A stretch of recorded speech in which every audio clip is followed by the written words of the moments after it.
After Sam died, my mom and Edie got really close. They'd both lost a lot.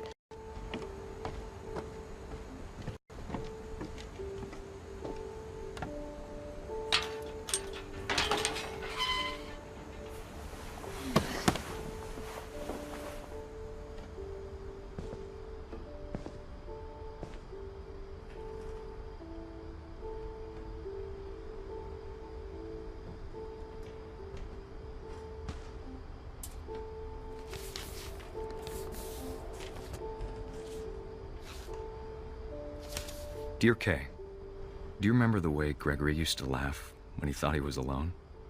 Like something funny was happening, but only he could see it.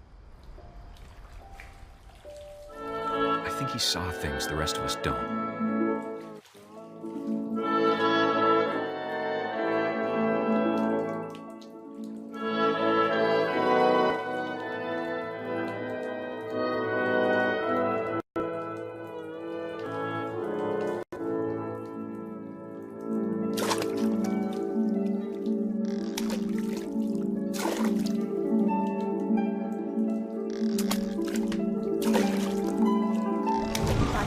Gregory, it's time to... Hold on, sweetie. Hello? Sam, I told you I don't want to talk right now.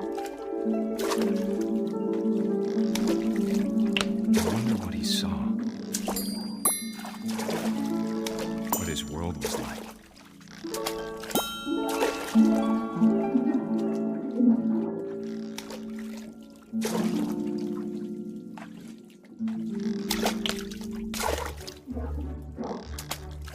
It reminded me so much of Calvin.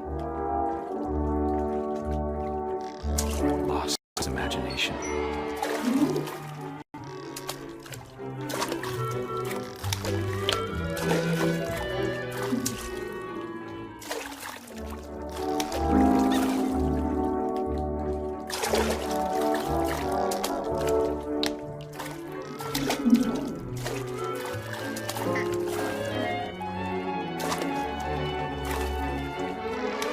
Whatever it was, he saw it. It sure made him happy.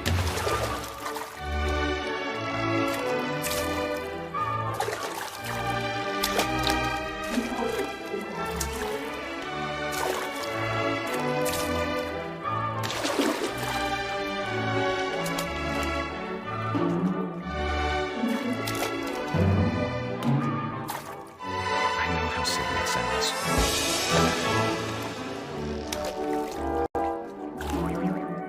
But I worried about a baby being too happy. But I could feel him slipping away. Sorry about that, Gregory. I know you did everything you could. Maybe if I hadn't called that night.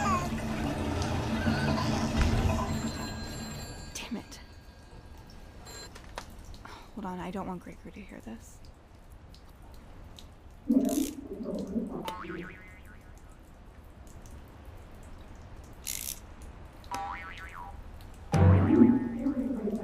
I wish he could have told us about the world he saw.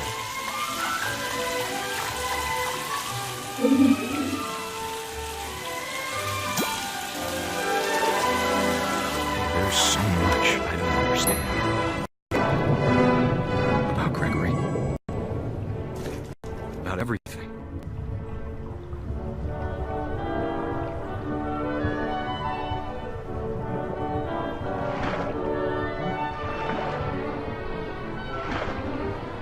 But I know what happened wasn't your fault.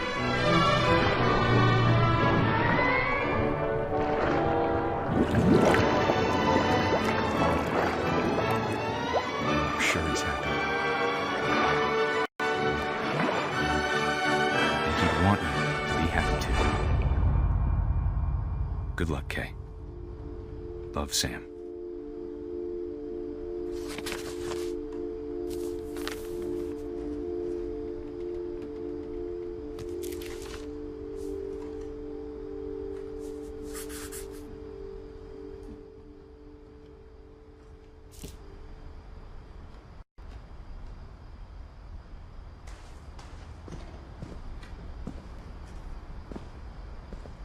I can't imagine my mom ever writing poetry, and yet...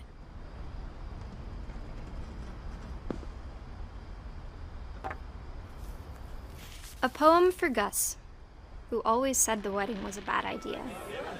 Our father never hit us kids, at least not very hard, before the day my brother said with teenage disregard that he'd be dead before he'd see a wedding in our yard.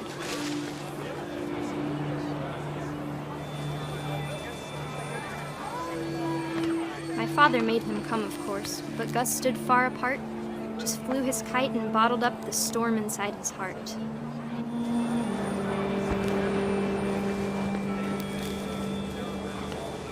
I tried to talk him out of it, but though he'd never met her, we don't need a stepmom, were the words that I now pronounce you husband and wife.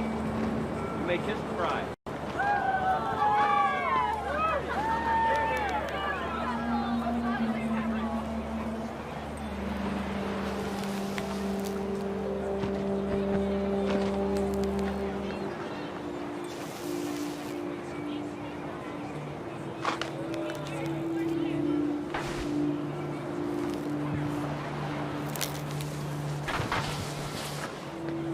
When the time for photos came, Dad ordered him to come here. But Gus declined, and as a sign held up his middle finger.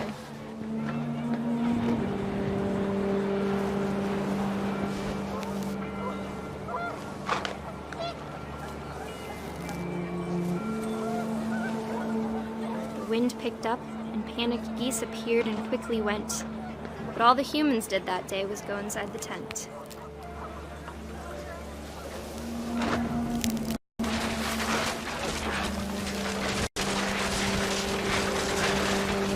Rain came down in buckets then, but no one seemed afraid that nature might destroy the tent our dad had crudely made.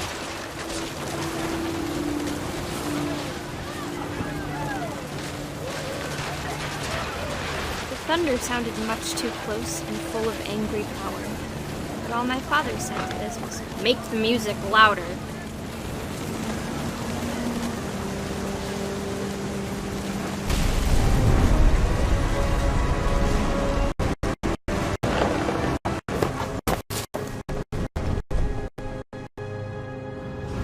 I wish that I could truly say I thought about you on that day. Out there on the beach alone, just you, the wind, the sea, and foam. But I didn't, until we found you.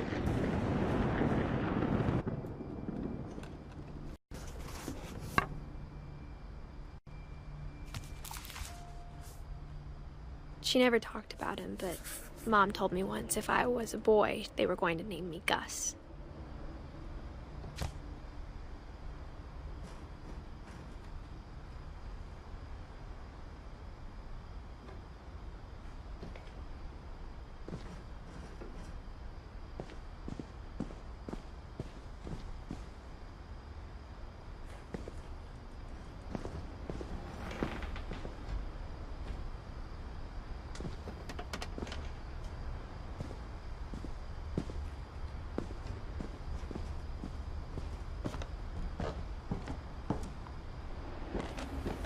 My mom moved up to the loft after her brothers died. At the time, it was as far away as she could get.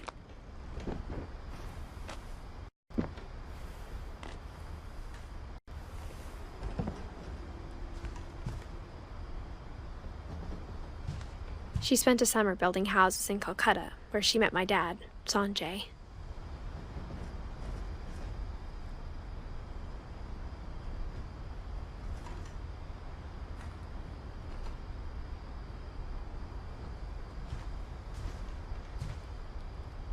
Religion was another thing my mom never talked about, but I think it helped her a lot after her dad died.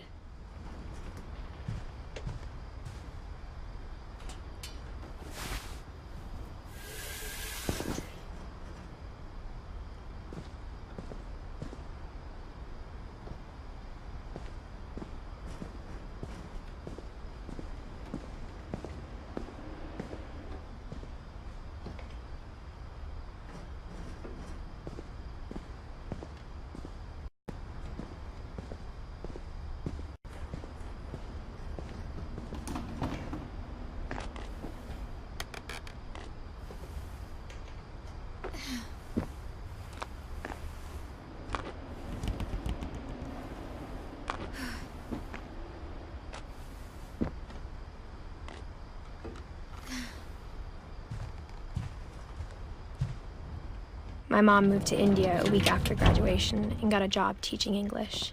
Louis was born a year later.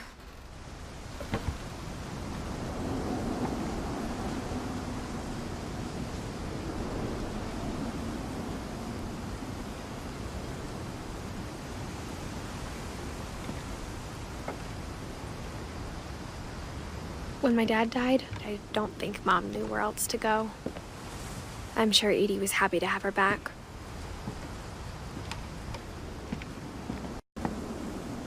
The house had to get a little bigger, but Edie was used to that.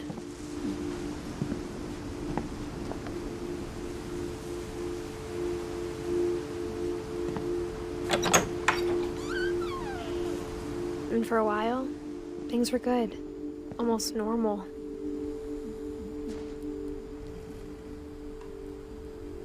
But it didn't last.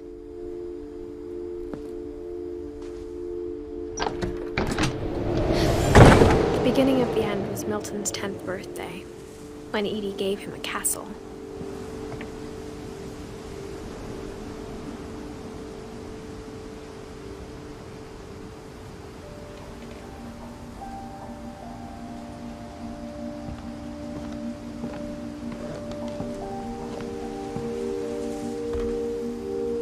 After Milton disappeared, the only thing he left behind was a room full of paintings.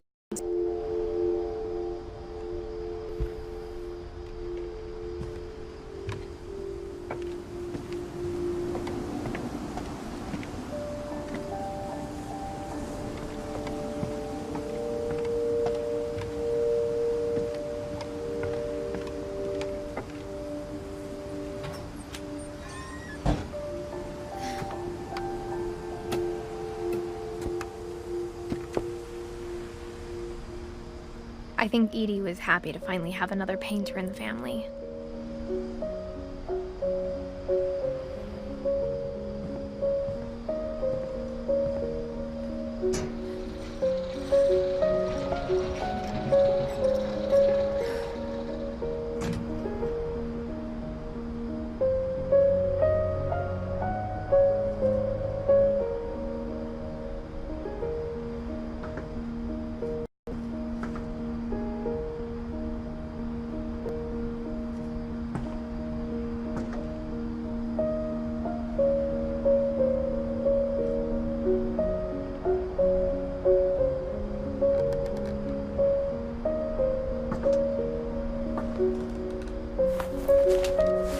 Milton Finch in The Magic Paintbrush.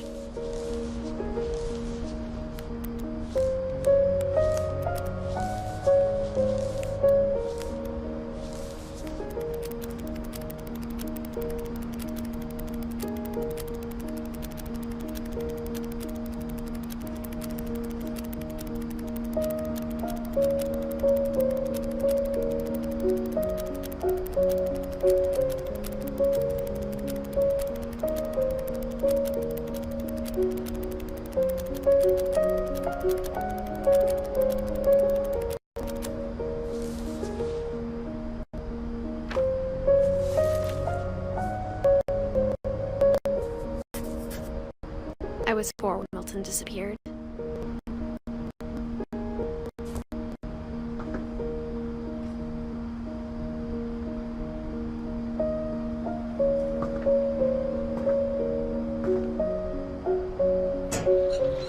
Mom spent months searching for my brother. Then she sealed the doors.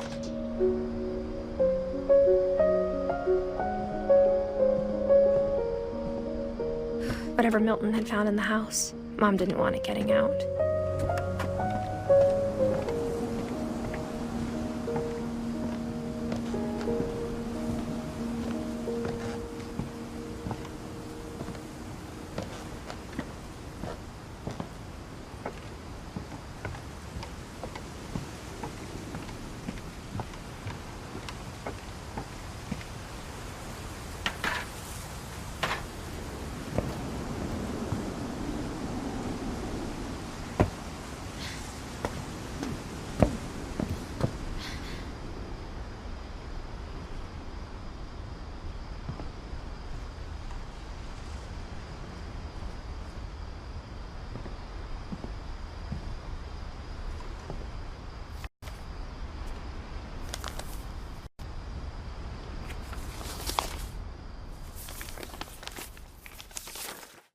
Dear Mrs. Finch, as Lewis's psychiatrist, I can understand your desire for an explanation.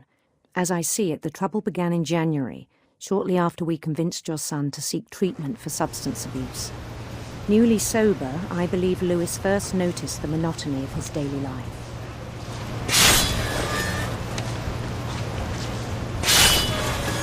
He kept working at the cannery, but he withdrew part of himself. In our sessions, I saw the same behavior. His mind began to wander. I asked him to describe it. He said he started small, imagining a labyrinth. He'd feel his way about. Then something moved. Bats. And toads.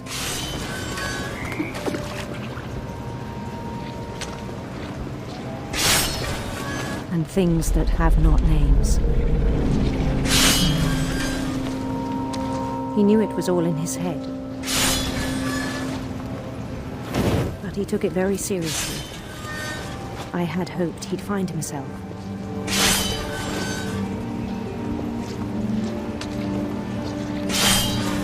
But he found something more. I worried about him then. Daydreaming at the cannery. I spoke with his boss. But he said Lewis had become a model employee. Methodical, tireless, focused. Like a whole new Lewis. So I let him go on.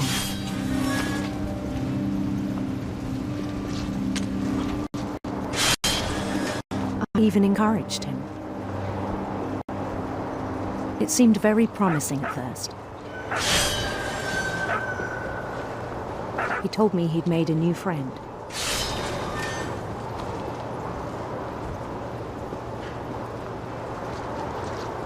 On the edge of a city he named Lewis Topia.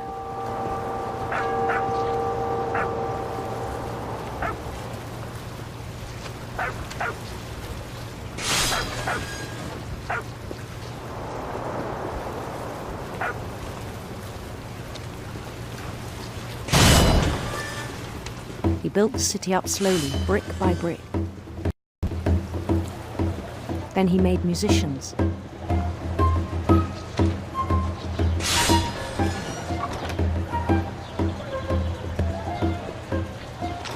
And songs for them to play.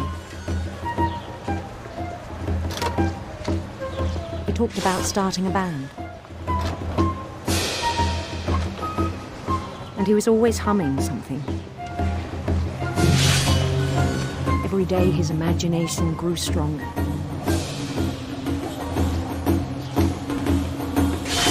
He no longer spoke at the cannery. But his chopping was as reliable as ever. Then one day it struck him that all the cheering crowds, even the stones under his feet, were all in his imagination, so he could do what he wished.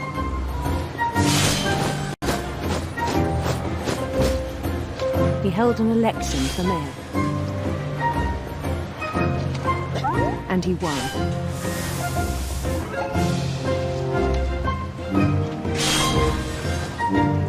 They begged him to stay, but his mind was already wandering. It became a game for him.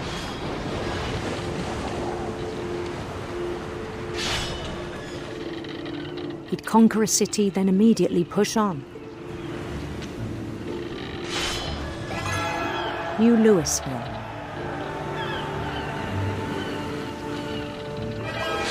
St. Louis.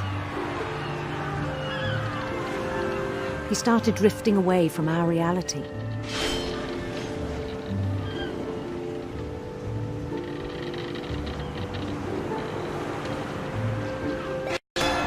Minneapolis, until one day he forgot to go home from the cannery.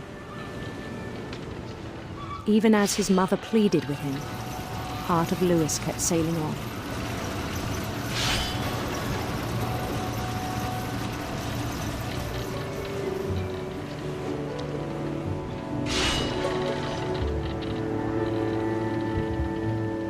In Lewisburg, he heard rumors of a handsome queen.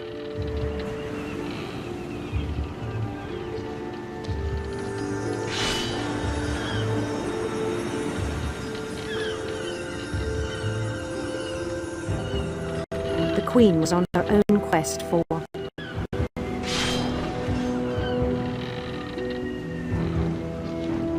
radiant rainbows.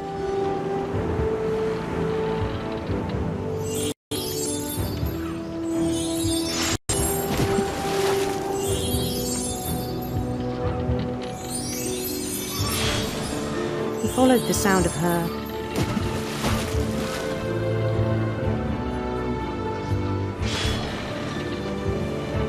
silver harp.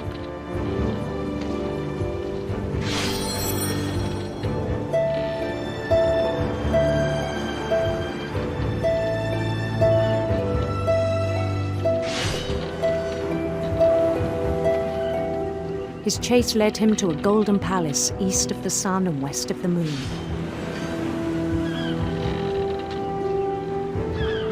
Even then, his logic remained sound.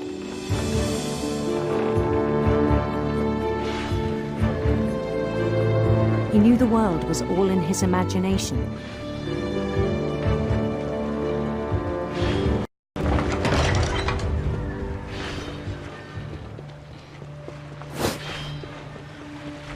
But he was so proud of having created it.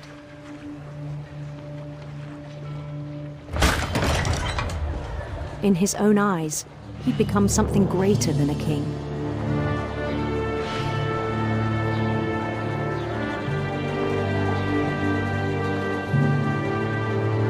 For someone who'd never known success in the real world, I think it was overwhelming. And then it struck him that the real Lewis was not the one chopping salmon, but the one climbing the steps of a golden palace.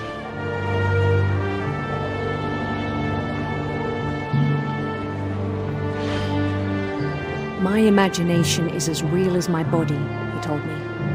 It was hard to argue with him.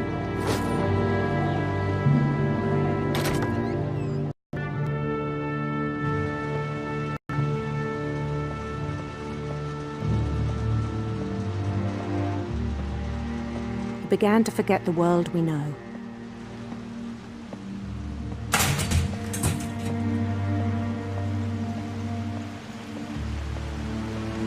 I think it pained him to remember Lewis, the cannery worker.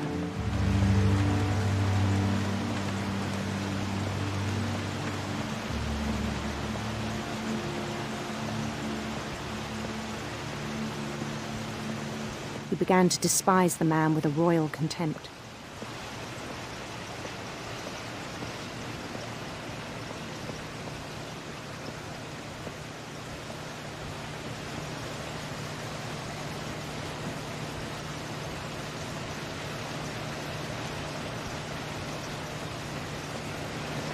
I still thought I could save him.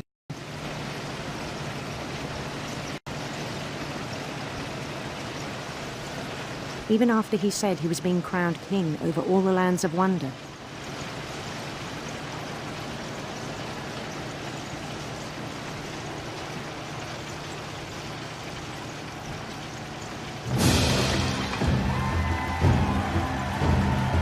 The palace would be packed with his companions.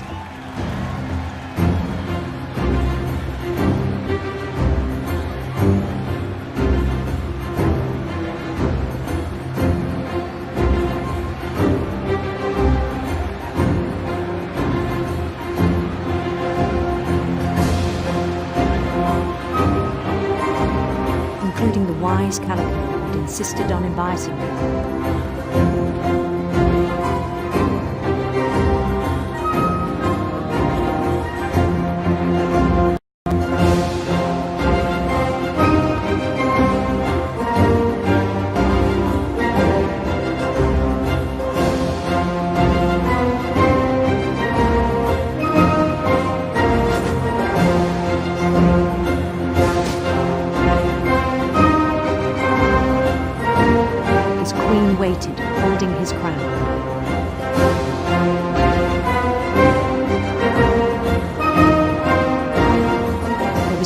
thing left to do.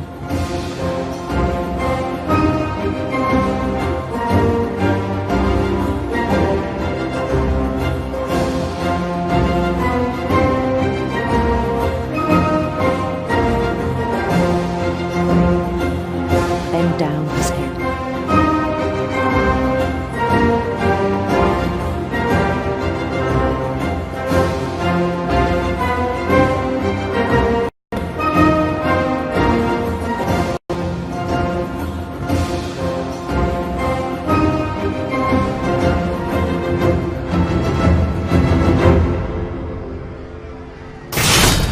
And the rest I think you know.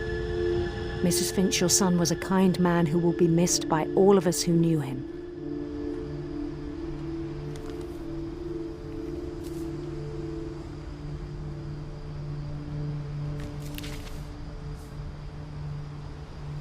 My brother was really cool. I wish you could have met him.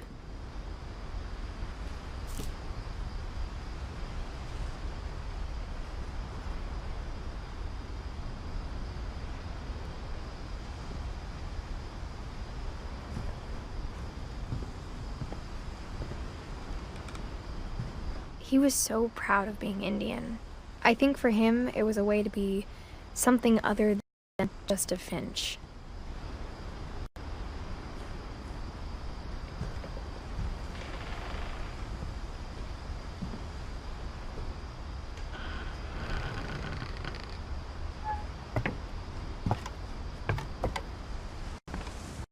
On the way back from Lewis's funeral, my mom told me to start packing. She waited until the day before we left to tell Edie. I'm not sure if she wanted to make it easier or harder.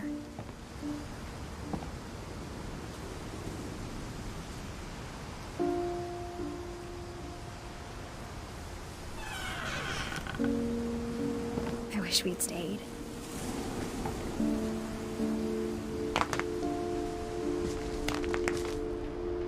But I understand why we left.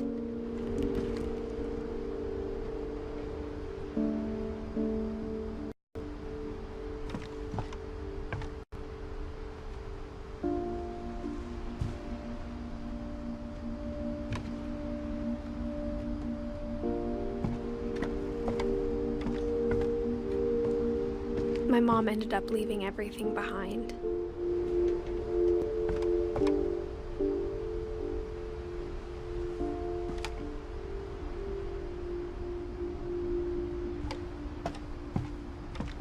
What happened that night had been coming for a long time. Maybe it should have come sooner.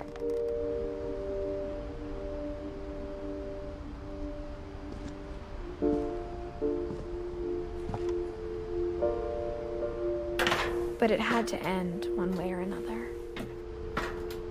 All that's left now is to tell you about that last night.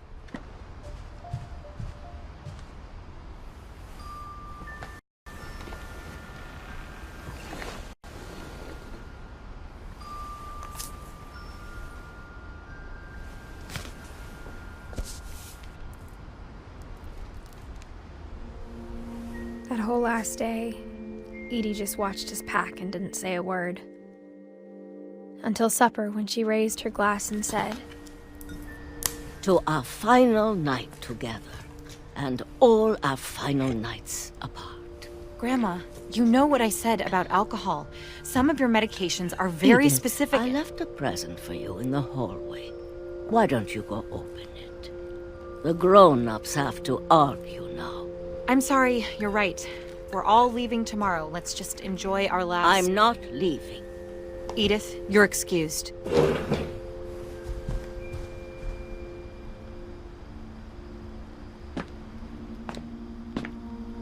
the power had been shut off that morning, but Edie always had plenty of candles.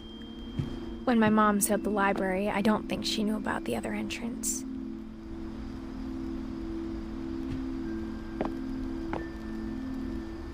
Or that Edie had a key to it.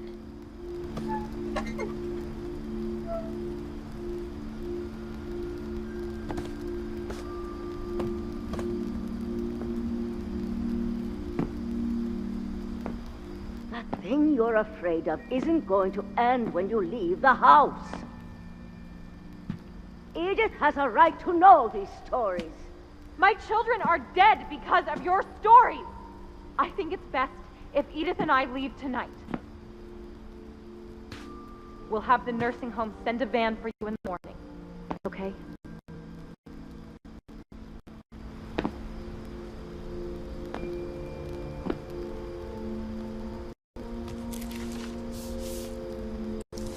Dear Edith, there's so many stories I wish I could tell you, but there's only time for one. This is about what happened on the night you were born. That night, the tide went way, way out. It was the first and last time I ever saw the old house aground. There'd been an earthquake out in the middle of the ocean. They called it the lowest tide in 1,000 years. God, it smelled awful. You know, I've seen that house every day of my life.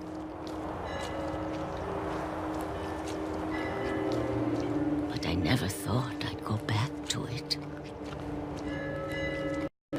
When the fog rolled in, I lost my way.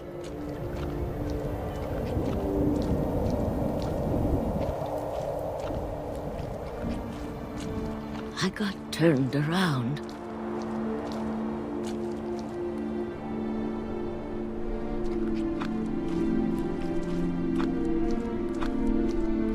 I started seeing things.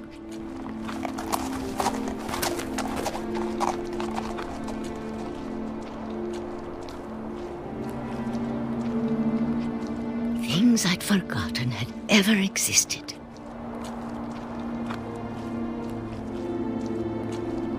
But when I saw them, they felt like old friends. That night, a lot of things came back to me. Or maybe I came back to them.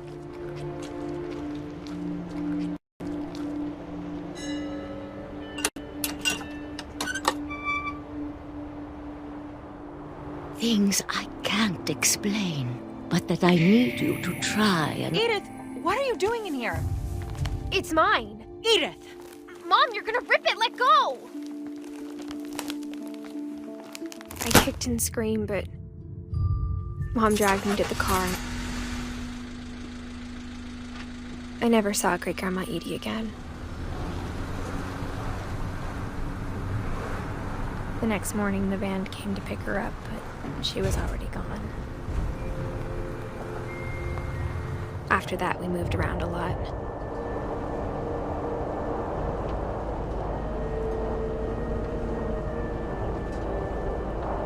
We both tried to make the best of it.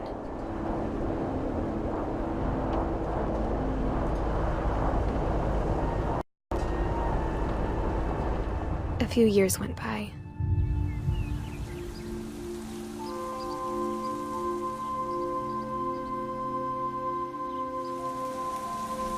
My mom didn't like to talk about it,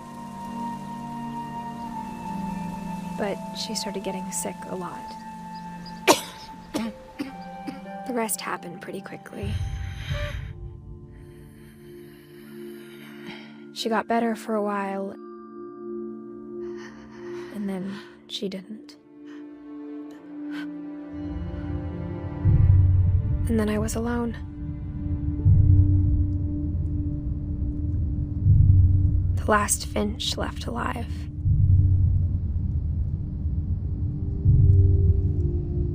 Until I found out about you.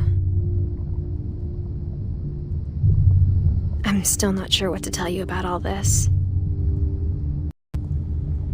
If we lived forever, maybe we'd have time to understand things. But as it is, I think the best we can do is try to open our eyes. And appreciate how strange and brief all of this is.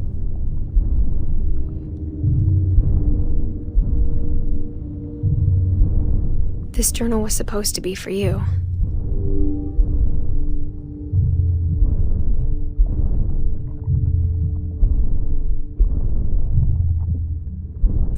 hope you'll never see it. I just want to meet you and tell you all these stories myself. But I guess if you're reading this now, things didn't work out that way.